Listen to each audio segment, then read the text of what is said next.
You did do the soft launch in April, so it's been out there in the world for a few months. And I'm just curious how those first few months of existence have compared to what your expectations were for what you thought would happen in the first few months. Well, I would say it exceeded my personal expectations. I can't speak for the expectations of the community.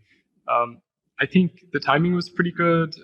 We released at a good timing in the overall market cycle. Of course, a month after launch is when there's a market downturn, which always hurts. But the cool thing about a DEX is people are trading when the market's going up or going down. They're kind of doing both. They're always trading, right? So we've had more than 1 million transactions, which is nice. We've had more than 10 million PSwap that were bought back from the market and burned using the buyback and burn mechanism. There's more than 100,000 DAO that were bought back and burned from the transaction fees, and then there's around I think 15,500 ZOR which were burned, not bought back, just burned in the process. So I think these are pretty good numbers, and I kind of like that we're moving at a steady rate rather than just shooting up and then coming back down. There's certain advantages of slow and steady growth, because you can build a community at a good pace. You can build up the right infrastructure and decision-making processes. Because you can always move faster if you just control everything yourself and just do it. But that's never really been the vision. The vision of Polkaswap, the vision of SORA, has always been to be decentralized and unstoppable. Even if me and my company SORAmitsu went away, somebody else can would likely come forth and carry it on, because then they get token rewards for doing development.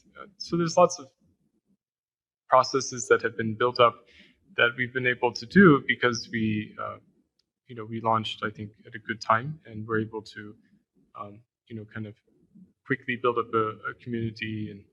And our chat is, I don't even know how many people, around 20,000, almost 20,000 people, maybe 18,000 or something, which is pretty good. And are you seeing growth? Like, are you seeing that kind of slow, steady growth?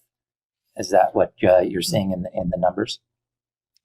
Yeah, I see pretty consistent numbers. The actual transaction volume being done on Polkaswap is very heavily correlated to the market cycle. So when the market is going up, there's a lot of trading activity, or if it's crashing, there's a lot of trading activity. But things have been pretty slow last couple of weeks, I would say, because the whole market has been kind of stagnant. Right. That's just part of it. I don't really look at token prices too much, just because it's not, to me, a very interesting variable or metric. Rather, I look at some of the community-run statistics that show things like volume, number of transactions, number of tokens being swapped, how many new users you have in the last 24 hours, things like that. These are really important metrics.